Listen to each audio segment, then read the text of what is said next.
Okay, perfect. So thanks. Welcome, everybody. And today is the last class of a short course that I just did on Wisdom chapter of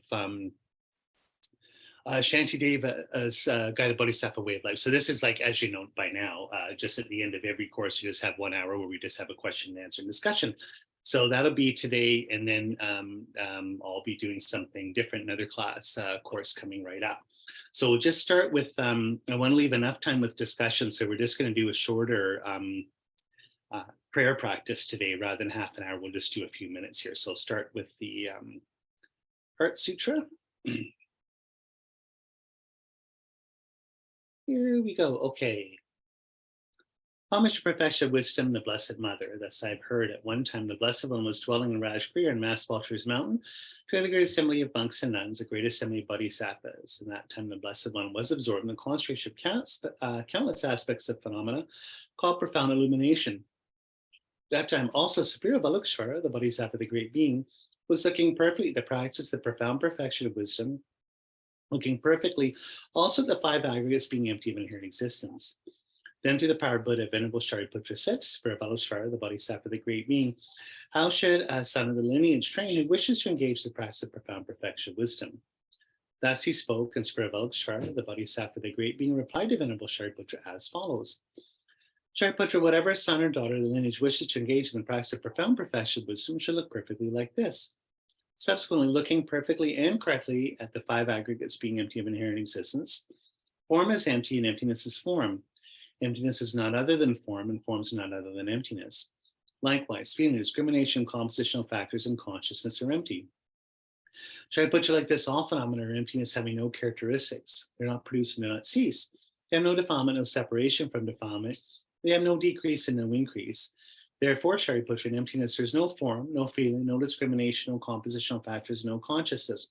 There's no eye, no ear, no nose, no tongue, no body, no mentality, no form, no sound, no smell, no taste, no tactile object, no phenomenon.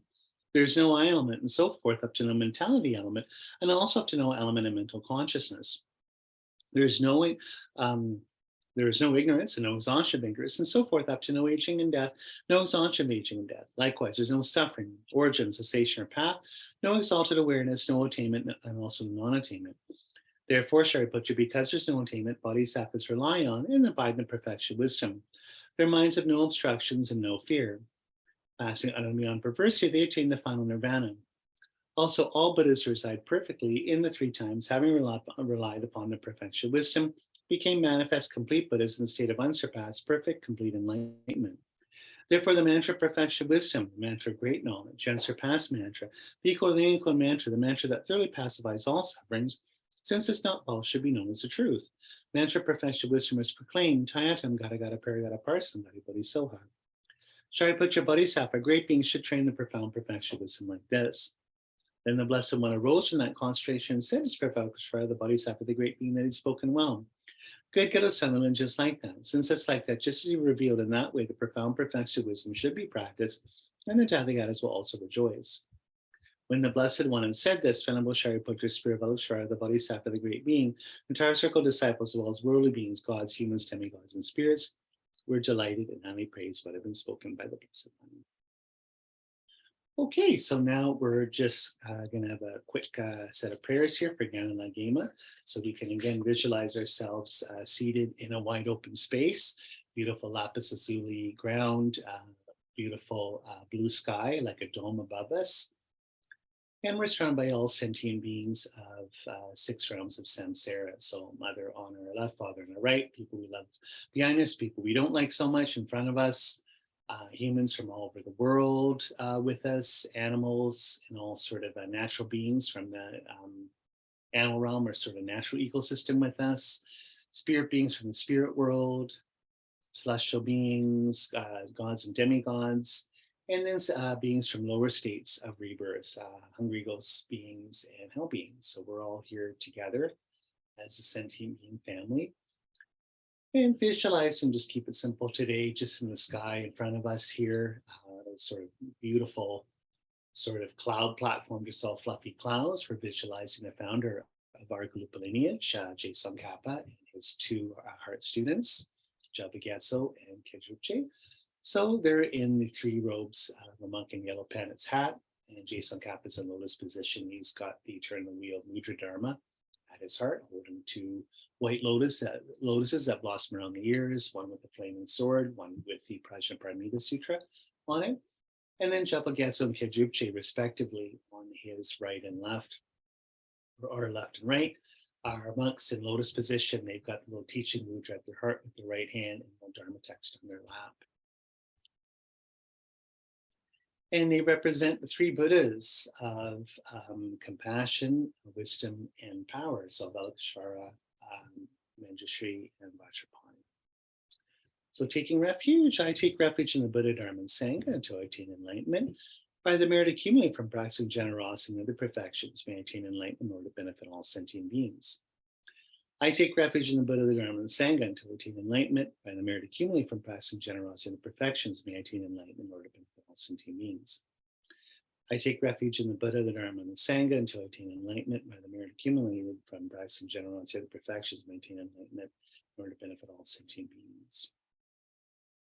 Okay, so just taking refuge from our heart here. Eventually Buddha, Dharma, and Sangha, and again generating bodhicitta at our heart, so everything we're doing here is for the awakening or enlightenment of all sentient beings.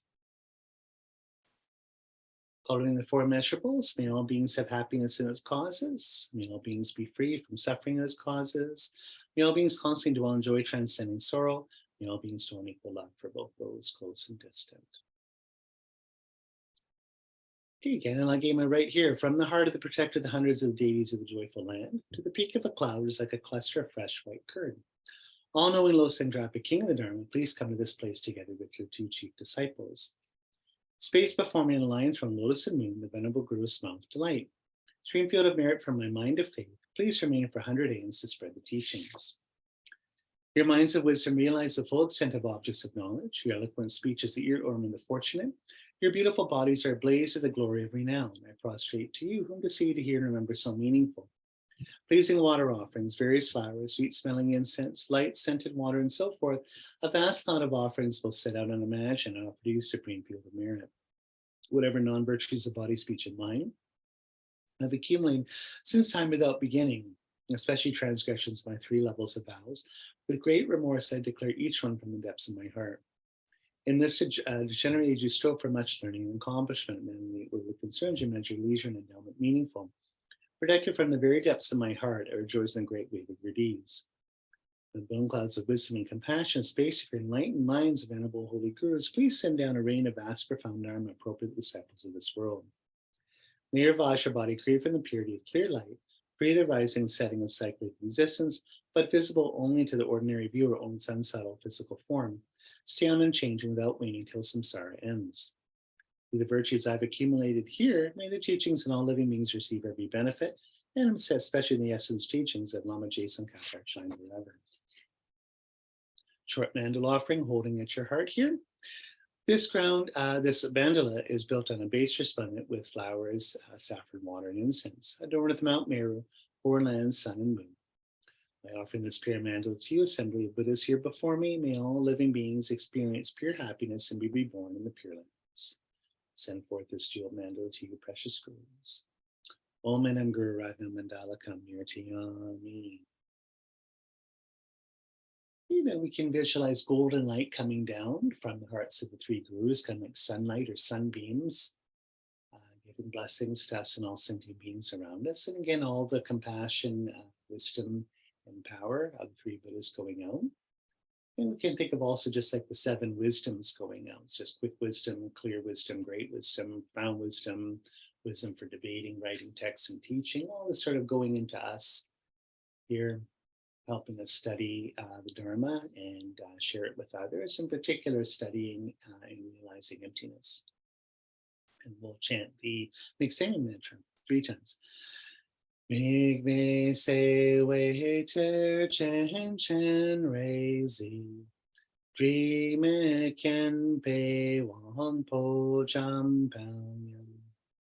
Du pung ma lu jom se sang wei dan. Kan chen ke pe sun ken song kan pang. Lo Sandra Pe Sha Bla So Wan Ming Me Se Wei Cher Chen Chen Rei Zi Dui Me Kian Pei Wang Po Cham Pao Yang Du Pung Ma Lu Jom Se Sang Wei Dan Gan Chen Ke Pei Sun Ke Tsongkhapa Lo Sang Tra Pe Sha Bla So Wa De Mig Me Se Wei Che Chen Chen Rei Zi Dui Me Kian Pei Wang Po Cham Pao Yang Du Pun Ma Lu Jom Se Sang Wei Dan Gan Chen Ke Pei Sun Kian Song Kan Pan Lo San Tra Pe Sha La So Wan Ding. Glorious and precious root group, please come to the lotus and moon seat at my crown, and may great kindness please remain with me. Bestow upon me the blessings of your body, speech, and mind. Glorious precious root group, please descend to the lotus and moon seat of my heart. And your great kindness please remain with me. Grant me the common and supreme realizations. Glorious precious root group, please remain in the lotus and moon seat of my heart. And your great kindness please remain with me. Please remain to achieve the essence of the moon. So with these requests here, we can just visualize that the two heart students, Javagas and Kajupche, sort of melt into balls of light like little suns and little stars, and they go up and dissolve into Tsongkhapa. And then he starts to get very, very small, about the size of a sunflower seed or so, melting into golden light. And just like a little shooting star, he comes down in the crown of our head, stays for a moment there, faces the same direction as us, then very, very slowly enters the crown of our head and slowly descends into our heart. Just like a little sort of piece of gold, like a little gold nugget or a little star going down, out of our spine into our heart. And when it gets to our heart, just dissolves right into our root mind there. So our mind and his mind become one. Yes, all those qualities and energies and powers go directly into us.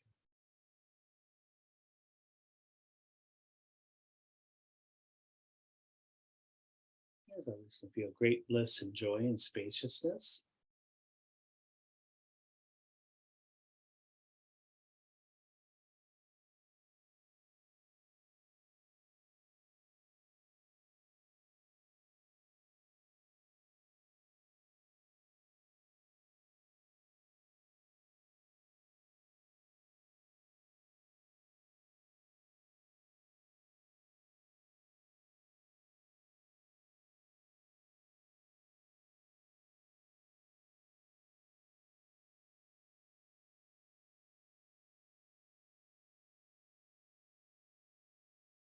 Okay, welcome. Okay, thanks for coming, everybody. It just came to mind just a little story. Just when you're feeling bliss, I've told this story a lot, and I'll have to tell it again now. But my first teacher, again, Kelsang Tarchin, years ago, was a student of Ajahn Chan when he was in Thailand as a Theravada monk in the 1970s. And Ajahn Chan was one of the greatest Buddhist masters of the 20th century in the Theravada tradition. And he always said that was what was funny is in Thailand, people always said, we don't know who's enlightened or not. We don't know who's in our hat, but we do know that Ajahn Chan's in our hat. Like, it was just so obvious that he was just this incredible enlightened being. And he was a forest monk, like jungle monk, and just amazing. And he founded Chittas Monastery in England, which you can go to, very pure Theravada center. And I've got a little book here. They had it. There's in Taiwan, there's little Buddhist bookstores and they give free books away and stuff. It's amazing. So it's one on Ajahn Chan's life with his stories from his students. And it's just amazing. I told you, but one of his students said that whenever they were in, but this is probably in the 60s and 70s when he's in Thailand a lot, with his students, when they'd be doing manual labor at the monastery, like let's say there's a typhoon and a tree fell down or they'd have to get the tree out of the way of the road leading to the monastery or something. So I was like, okay, everyone get together. We're going to pick the tree up. And so they'd, all the monks, they'd be picking the tree up, and he'd say, okay, let's throw it in the ditch. And it's like, okay. And then they're, oh my God. And he'd be like, isn't this so heavy? This is crazy heavy. You guys okay? Oh man, this is, and it's like 1, 2, 3, and they'd throw it in the ditch. And then he'd say, okay, everybody stop. Doesn't that feel better? Feel how nice it is to have let that go. So he was always doing things. If you were carrying something heavy, like a big sack of rice, he said, okay, throw it on the ground in the kitchen in the temple. It's like, how does that feel? And you're just like, oh, it feels so good. That was such a heavy bag of rice. He's like, once you let go of your ego, it's always going to feel like that relief and that bliss, you know? Like he was always using really practical examples. So, you know, when you dissolve any deity into your heart, you have to have that kind of bliss where it's just like, that feels so good, you know, and you're kind of like training your mind, right? So I've always, anyway, just wanted to share that with you guys. So anyway, yeah, here we are. So just question answer discussion, like always. And this is just kind of like free floating. You know, we've got about 45 minutes here. And any questions, good, but preferably on the material for this course. I mean, as long as it's Buddhism, of course, but it's nice to be able to sort of address the material from what we've done. It's mostly just stuff on emptiness, which we've done before. So if you want to bring in stuff or karma from Abhidharma Kosha or Diamond Cutter, you can as well. Okay.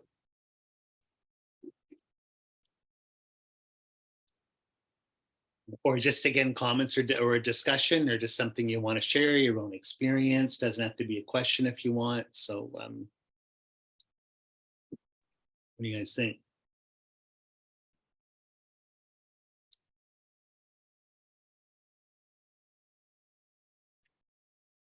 Okay, Matthew, I'll speak. Take a shot. Yeah, I know.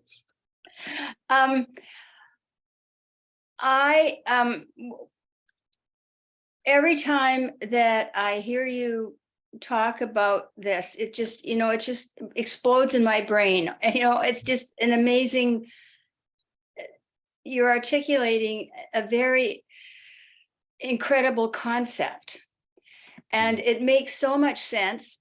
And I feel like I know what you're saying, but I know that I haven't, that's not what it's about. That's only part of it. You have to actually experience it. And that's where I don't make a connection for myself. Like, I know that involves just meditating, about doing Mahamudra and all of that, and you integrate all of that, and eventually you get there. But that seems like a huge thing. And I feel like in one direction I'm getting it, in one direction I'm really slow.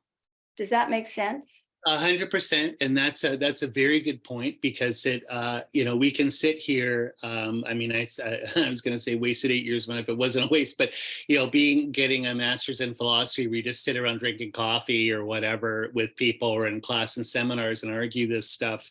You can do this for, you know, whatever, 10,000 lifetimes, just arguing stuff on this. And again, what's it for? From a Buddhist point of view, it's not just you know, like, you know, rhetoric or parlor games or intellectuals getting together and trying to sound smart.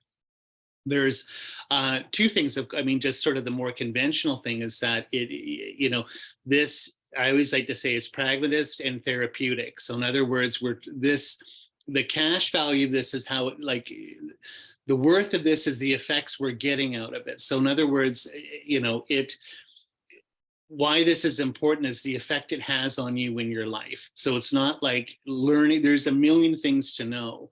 Like, I know Dalai Lama always says, like, when something's just kind of interesting, but so what? He goes, wow, that's something to know.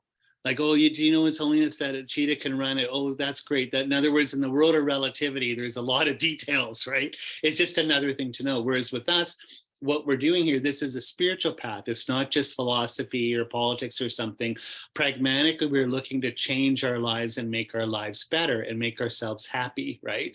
And then the other side is therapeutic. This is medicine. It's about curing our sufferings, right? So what we should be doing is that by studying emptiness, this should be allowing us in our daily lives to create a life through karma, to create happiness through karma. That's on a spiritual level, make us happier beings, and also relieve our sufferings almost, therapeutically, like a therapy this is. But the big issue, like we want to say here, is that we're not just, and again, this is where I start to get maybe a little political with how Buddhism is taught now in the West, where it is taught as just a form of psychotherapy, which is good, nothing wrong with that. But the point is Buddhist Shakyamuni and all the Buddhist masters for 2,500 years, they weren't just interested in you improving your worldly life now. They want you to get enlightened, right? This is just improving your worldly life now is just treating the symptoms. Getting rid of the disease altogether is leaving samsara. That's why, like in LamRim, like I remember a commentary by Tsongkhapa Rinpoche said, technically, you're not a spiritual person in terms of LamRim in the initial scope of LamRim until you're thinking about your next life. Like until you're actually making that. In other words, worrying about this life, if you're worried about this life, you're just a worldly person. If you're thinking more about the continuity of lives, like the big educational process, not just the educational process in this life therapeutically, but therapeutically over many lives, then you're a spiritual person. So we have to think with a bigger view, and what allows us to think a bigger view is, like you said, Marcia, is meditating on emptiness. So yeah, that's the big thing. It's nice to meditate on everything else, and it's part of a whole context of teachings. But in the end, what gets you out of samsara is emptiness. And that's why just meditating on compassion or love or whatever, or even impermanence in more of a superficial way, these things are good. They have an effect. They improve your life. They make a good person. They get you along the way. But what gets you out of samsara and so solves all your problems and allows you to find bliss of nirvana is emptiness. Period, full stop. And that's why, people say, oh, I love Buddhism because it teaches compassion. Every religion teaches compassion. If you read the Quran, it's in that. You read the Bible. Like most secular ethics people have now where they're not religious, people are nice people and they're compassionate. They believe in relieving other people's suffering, not causing suffering. What makes Buddhism unique? What did Buddha teach that really no one else taught at the time? A systematic understanding of emptiness and sort of a way to teach it practically. So the effect is that you leave samsara. So again, like you said, Marcia, you can study emptiness and meditate on the emptiness yoga you get in LamRim, Chenmo and LamRim, which is in the teachings of the 3 higher trainings of moral discipline, concentration, wisdom. In other words, the Shamatha Vipassana chapter in the intermediate or middle part of LamRim, right? And then taken up later in the great scope in the 6 paramitas, the discussion of wisdom, right? Or we do, I have to say, my own personal favorite on a sutric level is to do Mahamudra that Rinpoche teaches so much.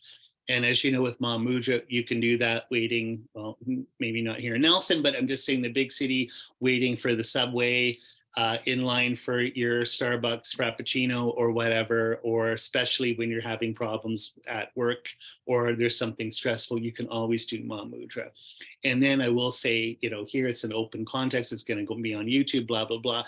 But technically, if you are a tantric practitioner, what makes Tantra quick and as powerful as a thunderbolt is the meditations and emptiness are more profound and more powerful. So the first 3 divisions of Tantra, Kriya, Charya, and Yoga meditate with a coarse mind on emptiness. But the one we like to practice and are trying hard and blah, blah, blah is Anuttara Yoga, where you're using your subtle mind, which isn't mediated by concepts, which means you don't have the diluted mental factors of sinking and excitement to pull you away from a meditation of emptiness. The 3 bringings and later completion stage practice will allow you to realize emptiness in the context of this life very quickly if you do it properly.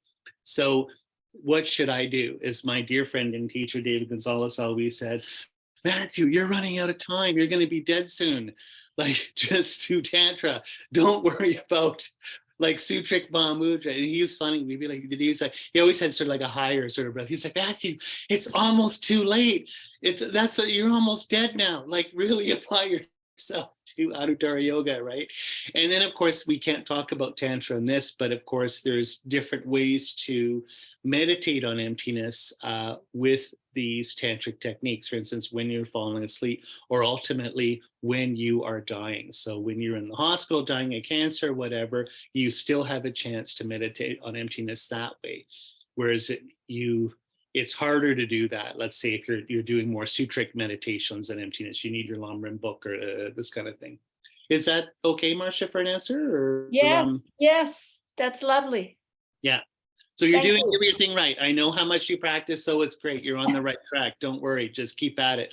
And of course, I'm not your teacher. I'm not a guru, but if you have my own personal advice, if you have a chance to do Tantra in the context where Galupas, this is technically what we're supposed to do. We're supposed to learn the sutric understandings and meditations emptiness in order to do Anuttara Yoga. In order to do Anuttara Yoga meditations on emptiness, to do the three bringings, to do the 9 mixings and completion stage. This is why we're doing this.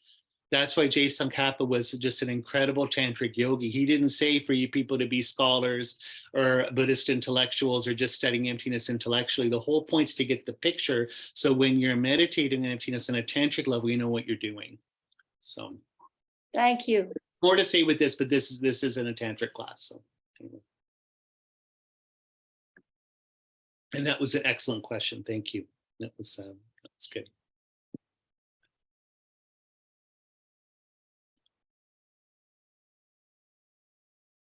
Anything else? Any questions on karma or emptiness, or what do you think? Or just sharing, just your own views, experience?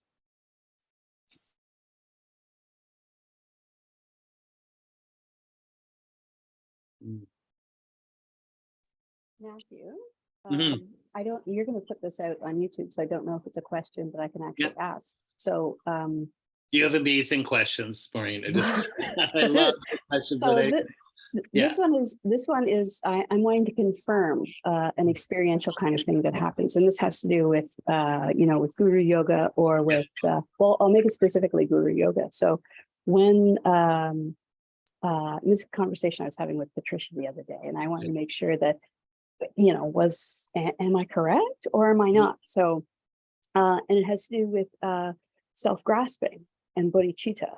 Yeah. And I guess then peripherally it comes around to emptiness, because the process wouldn't work unless emptiness were being proven. So one visualizes the guru, makes requests, the guru then dissolves in. And what I find is that I will very quickly become aware of where's the tension in the body and what's the kind of shape of me as I'm dissolving the guru in. And it's an interesting thing where I will feel a kind of pushback to this other kind of state of being that I'm bringing in. Yeah. If I soften and if I have a sense of bodhicitta, then that held state here softens and accepts this other state. And what's interesting is that it's like GPS coordinates, this whole perspective and state of view shifts. Yeah. So the experience of being really shifts, and it becomes this wonderful state of non-suffering, of aware, awake, open, very balanced, a nice equanimous state. And I'll become aware of the resistance in the body to that. So if there isn't any bodhicitta, boy, it just is like a bam. It doesn't, I suddenly become aware of this and a block to other. And it's interesting that, so this is just something that I think that it's just pictures in my head.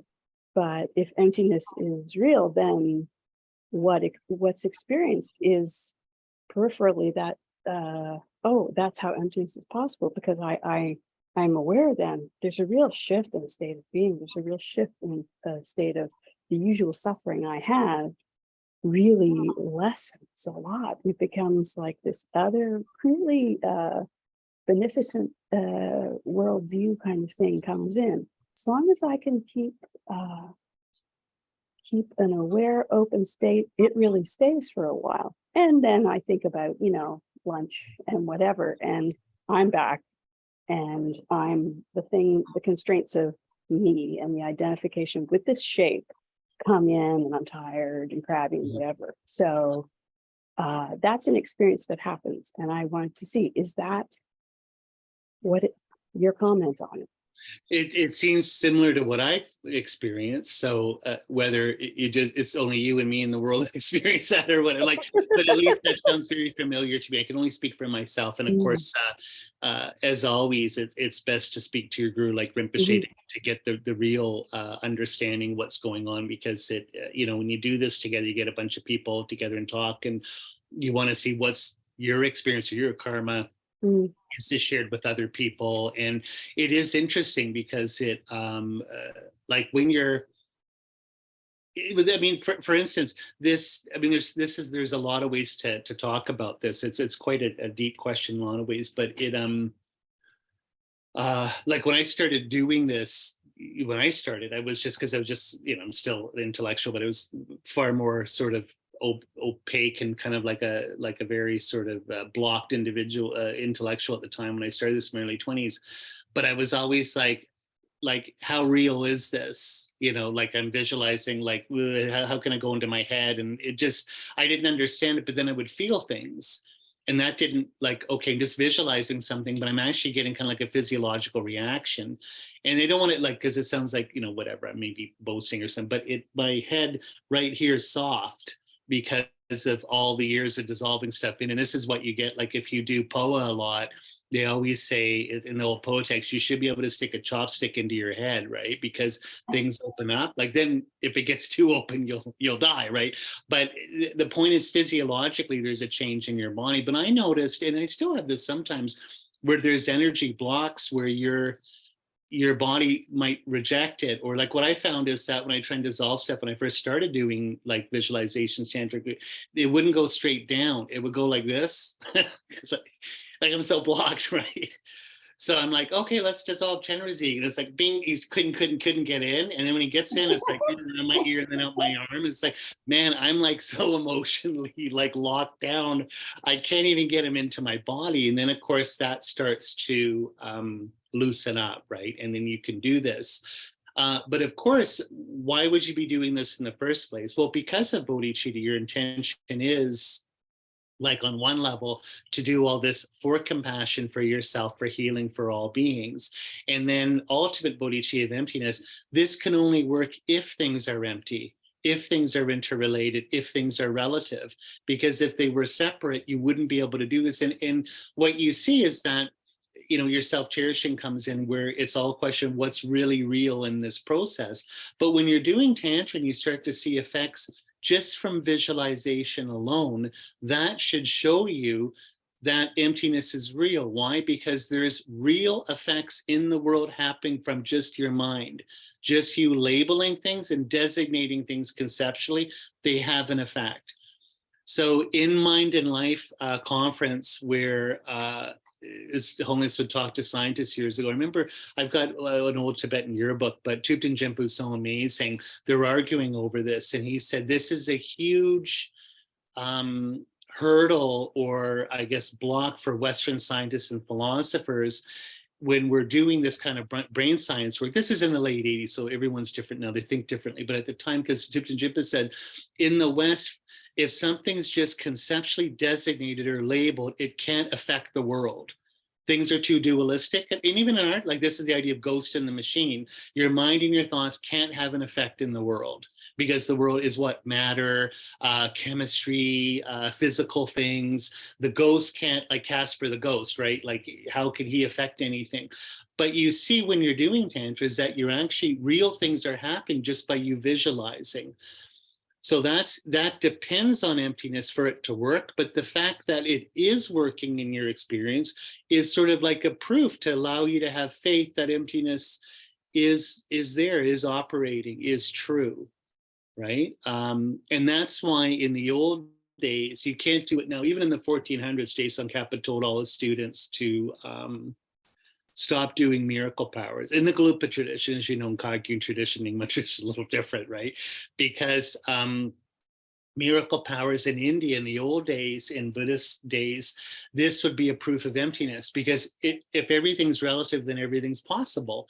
And so people would do miraculous things, and then the result would be is people would develop a greater faith in emptiness and then want to study Buddhism. But now, even the 1400s, Tsongkhapa said, when you do this, it just freaks people out. So nowadays, if I go to the university, Matthew, please teach on emptiness. Well, first thing I'm going to do is open my hands and a huge fire shoots out. What happens? People will go, oh my God, because that happened, things are empty. Things are designated in the mind. I should get home and meditate on emptiness. And I write what everyone's like, oh my God, this is crazy. And people are posting, there's a big fight on Twitter. That's fake. You just made it in a video. It's not true. Or people have a complete breakdown because it's too weird, right? But for magic, I know Geshe Michael Roach said, when you start seeing magical things happening, you're close to seeing emptiness. When magical things on a tantric level start happening, you're getting really, really close. Because you see the normal structure of your day where there's so much self-cherishing and grasping, where you think things are really real, independent you, and sort of like in German, Gegenstand, standing against you, that starts to dissolve and you start to see the non-duality of things, right? So I'm going off on a tangent here, Maureen. So is that a little clear or helpful, or I don't know? No, that is helpful. And then it just speaks to the whole idea of, right, like looking at what they say, that you need to be looking at I forget what the language on it is, but the realness of this and then the realness of other, to be looking at those two perspectives, to then be stabilizing that experience and then being able to carry it as a generalized state of awareness to be constantly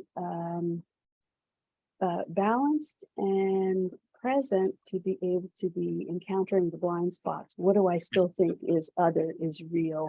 What do I still think is, oh no, all of me can be, an interdependent origination, but not this part. I like this part, so I want to keep this part, or that kind of thing. So and it brings in then, right, the wholeness of it, of all the different skill sets that we need, of being able to be working on that equanimous state, to be working on awareness, to be working on all the skill sets to be able to make it possible for us to be able to experience the wholeness of the thing, and then to be able to do daily practice that I know when my mind is very kind of lazy and soft, I'm not able to actually hold and stay present in the awareness of the whole construct that's being made, to be able to experience it, versus the kind of thinking in and out of attention. And I'm thinking about this, and then I come back to kind of going by rote through the sadhana, but it's not an inside experience. It's this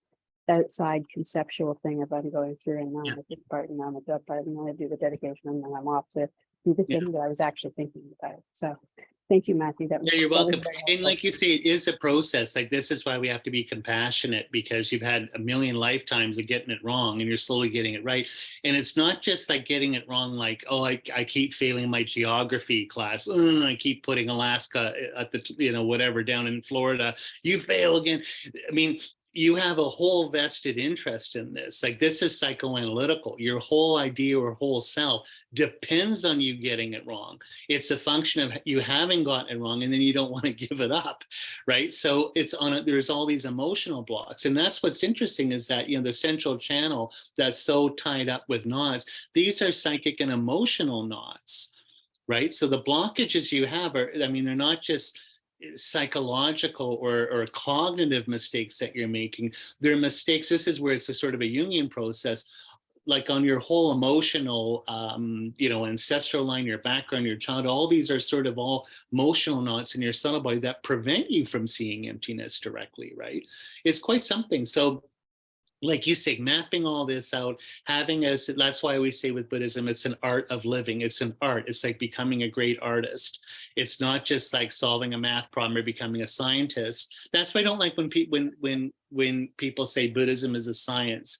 You could argue it's a science in a Greek sense, but it's not a science in a modern Western sense, let's say from Descartes, because it's not about universal, mathematically quantifiable, reproducible results, because everybody's different. The path as it cashes out is unique to the person doing it. So it's like an art. We're all in the ballet class, but we're all going to be ballerinas in a little bit of a different way at the end of the class. Some people are better at this, some people are that, some people are able to take the style they've done and create something a little new with it, right? So our path is really, really unique. And like you said, mapping it out daily, seeing where you're at. And this is why you have a teacher. Your teacher is your painting instructor, your ballet, your dance instructor that's been at it longer than you. And they say, oh, Matthew, do you notice when you do the pirouette, whatever, like your leg's wrong? You know, so I know what I'm talking about. I know, no, Matthew, like we're all looking here, the leg's wrong. You got to put it out this way. Oh, okay, yeah, you're right. And then you get better and better. And like you and I have always said, there's that great quote from Namkhai Rinpoche, says, where there's tension, there's suffering, right? Like, that's pretty good. In other words, with your Ma Mudra or Dzogchen practice, if you want to say, the more you meditate, the more you start to see the blocks and the tensions that you have that produce the suffering. Because like Trungpa Rinpoche says, the ego is just tension. Like literally, it's grabbing relative reality, putting it all together, and it's me against the world, right? So releasing all that, yeah, it's really hard. And it's like untying knots in your shoelace, one by one, right? So anyway, that there, I don't know, that's just my opinion. So. I had one more thing. Yeah. If nobody else has something, and it was just, yeah, it's really interesting what you're saying about that whole tension, body tension. So it's like we're all doing diamond crusher instead of doing diamond cutter, right? Yeah. And the other thing is just when doing some practices and finding that I'm just getting suffering from it, this is something Ben Christian had been talking about not so long ago, and he's just said that I'm so grateful for you and for him both. Yeah, Ben's just amazing. I totally encourage everyone to listen to Ben's stuff. He's so wonderful. So so this was just I don't know how long ago he was talking about this, but it was just an experience I had of realizing that sometimes the issue for me is refuge, not understanding refuge at a felt experience, and doing practice and just finding that it's just become this thing of suffering and trying to find out like what am I doing here, that it's a lack of bodhicitta. So it's become this, instead it's become this reification of doing suffering. I'm doing suffering and using sadhana. I've brought the sadhana practice into suffering. So so seeing that, okay, so checking, is there any bodhicitta here at all? And the other thing was then realizing when I've been told, well, you need to take refuge. Your refuge isn't very good. And I thought, what are you talking about? And kind of having this drop, like a penny drop of realizing that sometimes my refuge, I'm not realizing that I've just got out there as a painting, refuge treats like a painting on the wall. It's nothing to do with me. The experience I had of this mundane experience, it's when you're sliding on the road and you're trying to steer away from the crash of crashing your car, it's hard for me not to look at what I don't want to crash into, instead to take my gaze to where I want to go. And there's a real push. It's a counterintuitive thing to be able to turn the felt gaze to where do I need to go instead of what I'm afraid of. And the refuge was very similar to that one day of realizing, oh, I've got this real strong, I don't know, karmic, energetic push to be looking at the fear of what I don't want versus being able to turn it to look to what is the refuge, to be able to do that thing of look where you want to go. But this was an experiential felt sense of being able to turn it to go, right, that's refuge, and to work against the natural inclination to move it this other way, to be able to have it then be able to change what was happening, the experience that was happening, so the suffering was less. So that was. No, that's a good one, Maureen. And again, like remember in the traditional definition of refuge is again like you are going for refuge out of faith or confidence because of fear of suffering. So fear is part of it, but again, you can dwell on it, and that's why. Because in Western countries of our Judeo-Christian thing, whereas you better go to church or otherwise, H.R. Giger, that famous Swiss painter. I know I like him, but of course you'll think I'm a completely freaky, weird person for liking his stuff. He did, of course, the alien from, but anyway, there was, I've got a book on his painting, but what's fascinating is his autobiographical essay of him growing up, because he's such a very disturbed person. What kind of childhood did he have? But the stories are absolutely hilarious. But he went to this really hardcore Christian. It's probably, even though like Switzerland's very Protestant, very Calvinist. So I don't know if I think it was Catholic he went to, because it was nuns. And when he was bad at school, they had this picture of Jesus's face covered in blood. And they said, see what you did? See what you're responsible for this. And he was just traumatized, because it was just like, anytime he did anything bad as a little kid, he had this fear of, oh my God, I made Jesus suffer. I'm going to hell right now. So Alexander Berzin didn't, when he was translated, I like a lot of his stuff, he didn't want Western Buddhists to fall into that kind of thinking with refuge when you talk about fear, and oh my God, I'm suffering, I'm going straight to hell. And like, I know a lot of lamas, when they talk about all the hell realms, and it's important to talk about lower rebirth, they would do it as a way of motivating against people saying, oh, I'll get enlightened one day. I mean, I'm always reincarnating, so what, someone in the future will do the work. So they'd always say, oh, don't forget, you might go to hell. But of course, that tends to backfire with Western students. Have been told that since, maybe not now, as we're not as religious anymore. But I certainly, when I was a kid, you know, you were kind of threatened by that. And so, you know, what Alexander Berzin, he translated refuge as going in a safe direction. So it's like a long sentence. I go for a safe direction to Buddha, Dharma, and Sangha. But it's a nice way of doing this idea that you're going into the light. You're going into the sun of wisdom, of emptiness.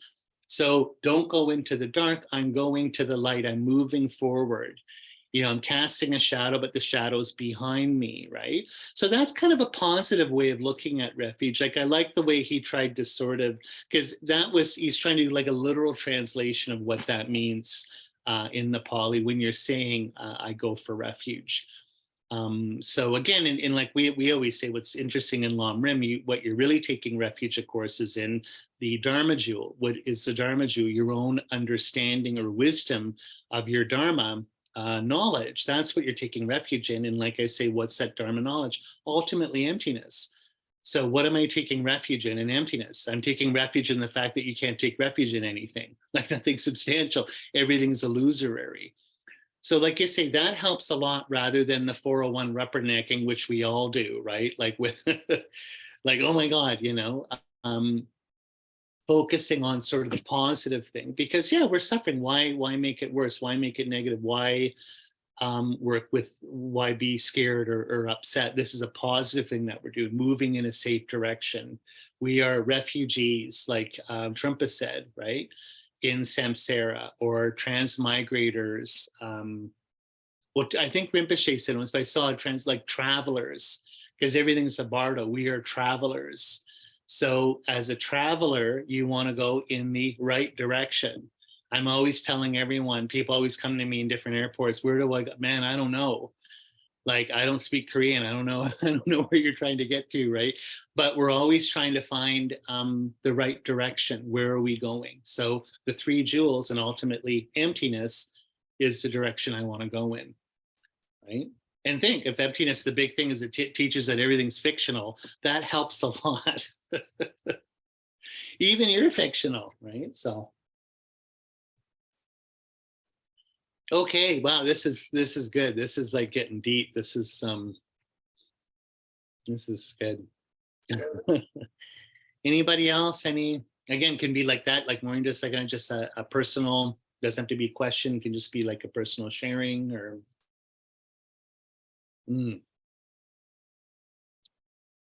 Yes, Jen? Thank you, Matthew. Yeah. I think this is still just a real wondering, but I always love the way you get to the end, because so much gets revealed then, and the ideas just bounce around, trying to find a meaning in my head. But I really was so pulled in when you talked about people themselves are a product of my karma, and I am who I am through others. Well, we kind of know that, but to me, you got onto this huge responsibility we have because we're so interlinked karmically with people. And it's like, it's this big house of mirrors, and where we're all reflected, and it's almost like so much to such a responsibility to be able to help all those fragments. So I don't know if I had a question. It was like the mind is just created like we create an object. Yeah. And yeah, so to me, I'm still wondering about the whole thing, but mostly I was really touched by the end, how it led to bodhicitta and compassion. And it wasn't just an idea that I had to understand conceptually or intellectually, but my whole heart, my whole being was pulled into it. Anyway, if that Yeah. makes any sense. No, totally. That's great. It, like, there's different, yeah, there's, that's excellent. There's different, you know, dimensions on what you said, Sharan, there. Yeah, I mean, as long as, I mean, what happens is a lot of times the idea that everyone's a product of your mind, so you're responsible for them. And it's interesting because you get this in the sevenfold cause and effect. Well, actually, also in equalizing, exchanging self for others, on why you generate bodhicitta in the first place. In one of them, and see, I'm not going to, we only got about 10 minutes left. And again, I'm not going to bore you with Hegel, but like in Hegel's phenomenology, one of the greatest Western philosophers, he ends up showing you in that book that who you are as a person is because of other people. That literally, it's fascinating. And so when you get to what absolute concept or absolute knowledge, and there's at the end of Hegel's Science of Logic, it's this idea that I have to treat everybody as in a Kantian, in other words, as an ends, not a means. In other words, they're not a prop or an object in my world. For me, I have to treat them as being a person just like me with their own world. And why is that important? Is because it's something I owe to them. And I have to, like, of course, Hegel's a good Lutheran, I have to forgive myself and forgive others for when we forget this, that we think we're just objects, like we're treating someone as an object or a means to an end for my own little projects or dramas, right? I always have to remember people are just like me. I'm not the center of the universe. Everyone's the center of their own universe. And how is that possible? I can only be who I am because of other people. Other people give me the tools that allow me to see myself for who I am. And the biggest thing he says is, you are taught language, you are taught history, you are taught being, I guess, social. I'm trying to find a proper word for that. But literally, you come into a community, you're part of a community. Who you are is because of other people. So there's a sense of, you know, you owe it to other people. You can't be, even when you're being selfish, it's because of other people.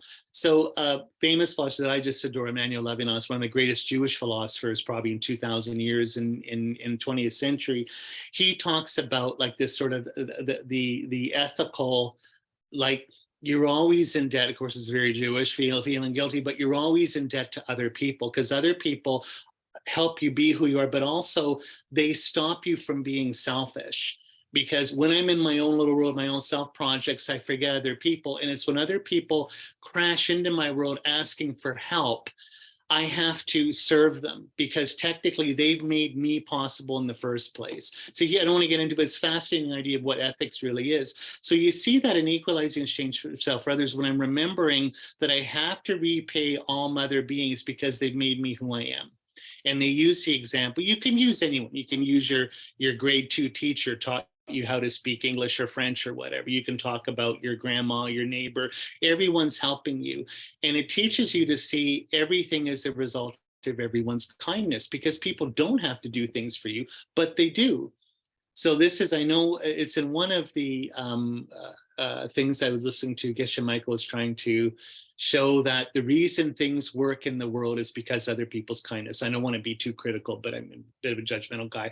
But his argument wasn't all that good. Like, I was just like, he kept trying to teach his students and they're like, no, I don't believe this. And I thought, like, okay, but let's come at this for kind of like from another angle. It can be a lot simpler than that. You don't have to try and make it some syllogism. You can just say is that everything is because of other people's kindness. In other words, when I go to Starbucks, if someone doesn't want to make me my coffee, I don't get a coffee. This is why strikes work. Like when you go on strike, like, as a flight and we try and go on strike, people get so angry because it's an inconvenience. But it's also, you want to remind people, if we don't give this to you, you can't have it.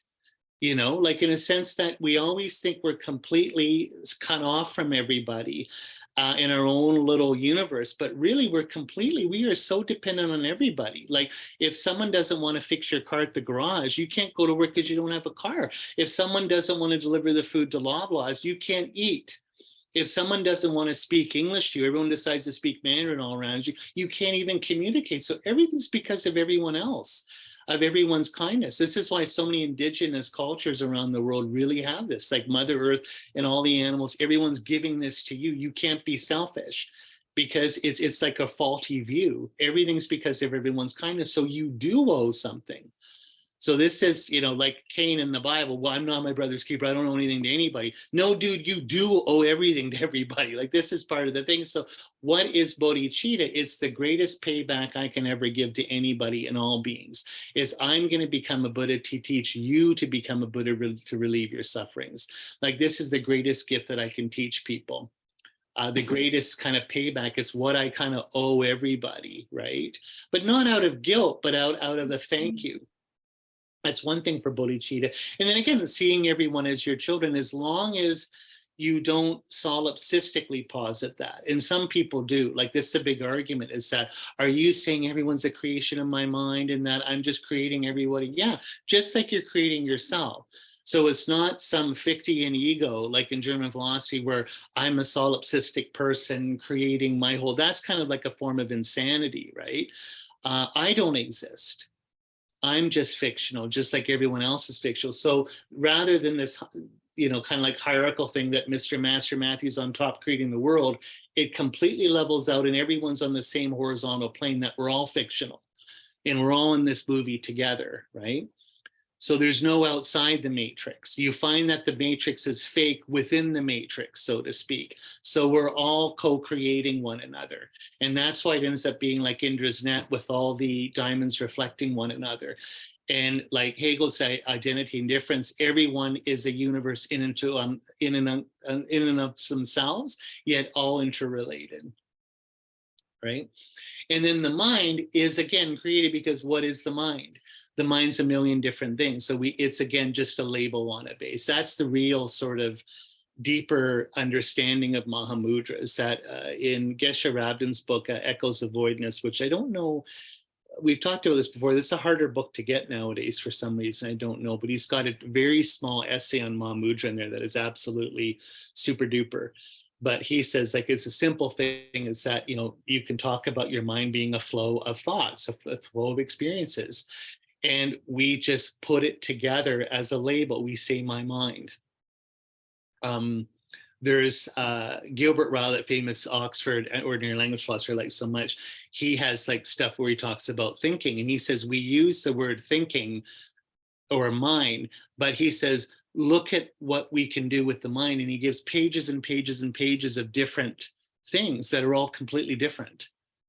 Like I'm reflecting, I'm memorizing, I'm fantasizing, I'm reciting, I'm talking to myself, I'm visualizing, I'm falling asleep, I'm daydreaming. All those are different operations. How are they common? Well, they're common because we make a label. We say they're the same thing, but they're empty, they're impermanent, right? So, and is that clear, Sharon? Is that a little bit, or? Thank you. Yeah, it just fills it in. It's a big responsibility. It is, but what else are you going to do? Like, this is the thing. We're just going to be stupid and watch Netflix and smoke weed and shop and be selfish and hurt people.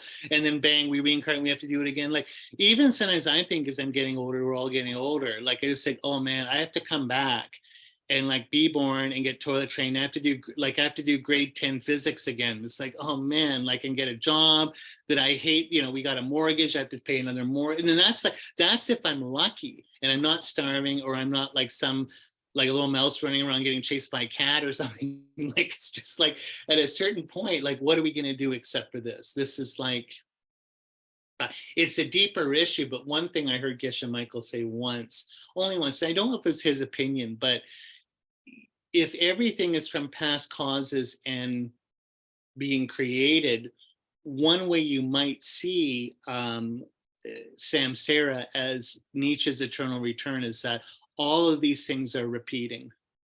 All these experiences are repeating. So it's a dead loop. It's a dead feedback loop that you're stuck in. So quite literally, it might be possible. I don't know if this is true. We'd have to have an argument on it. But you might be repeating even a lot of the stupid things you've done, or stupid, like, you know, the karma gets exhausted in doing that. But nevertheless, there's karma being created because you're in sort of, it's habitual, you're doing with the same people. So you might be in the same dumb conversations forever and ever. So getting enlightened is the first new thing you'll be doing to getting off this Mobius strip. Like, when you cut through samsara, you're actually creating something new, which is wacky. So that alone, it's like being listening to the same song over and over again at Walmart. It's like, oh man, it's on a loop. It's like this getting enlightened is a new song, you know, it's a new playlist that we're on, right? So, Thank you. anything else before we end? That got, you know, sometimes I think this is kind of like, well, just like late night stoner talk here. I'm getting a little like kind of like a little bit too metaphysical in my mind here, you know. So, but any other quick questions is good. Of course, you know, we're going to do more classes, so we can always talk again about it. So that seem okay? Okay, so let's end. Matthew, I'm always Yeah. always happy to do metaphysical stoner talk with you Okay, anytime. good. Well, thank you. Just the relanguaging that you're putting on things is very helpful to me. Okay, good. I appreciate very much your teaching. Thank you. Thank you so much. Very good. So what I'm into, just as a bit of I've got, just to tell you where we're going, I'm going to be working next few weeks. So I'm just going to do a few recordings, and it's just, I know, I think I'll get another review in Emptiness, but there was a module that Geshe Michael called The Marriage of Karma and Emptiness. I'm just going to do, it's basically a sum up of probably everything we've done for the last 4 courses, and about 3 recordings that I'll do, putting it all together so we can leave it for now. So the following class, when I'm back in Nelson, beginning of March, we'll be going into a module on Buddhist ethics. So away from the heady emptiness stuff and into practical stuff, we're just going to be going over vows and commitments. So the commitments you take when you take the Bodhisattva vow, and then the Pratimoksha and Bodhisattva vows and their downfalls. So we're learning about emptiness and karma, why everything's karma, why everything's about karma, why karma, like the whole necessity of karma, and that we're creating our world because of emptiness. Now we say, how do we create the world we want to live in? In other words, give me the tools, give me the computer program, help me make my own app. How is this possible? That's your vows and commitments. So this is the practical side of being a Buddhist. So we've got all these sort of late night stoner talk here, 3 a.m. at Christmas. You know, at Christmas, everyone's gone to bed. You're up late eating the turkey, drinking wine or whatever. Oh man, talking about all stoner stuff. That's all the big heavy metaphysical stuff. Now we're going to get down to the details, the nitty gritty details of how to be a good person in your personal life, which is vows. And you'll see why are they important is because karma creates reality. So they are important. It's not just about being a nice person, that these are quote, nice ideas someone else should do. These are the things I should do in my personal life starting today. So that's where we're going. Okay, great. So we'll just take a moment to dedicate here. And blessings of all holy beings, all of our gurus and Buddhas, the truth of karma, of causes and effects, and power of pure spirit intention or bodhicitta, our dharma wishes be fulfilled, and all sentient beings get enlightened. Okay, so thanks for coming, and we'll see you next time. I'll just press stop here. So.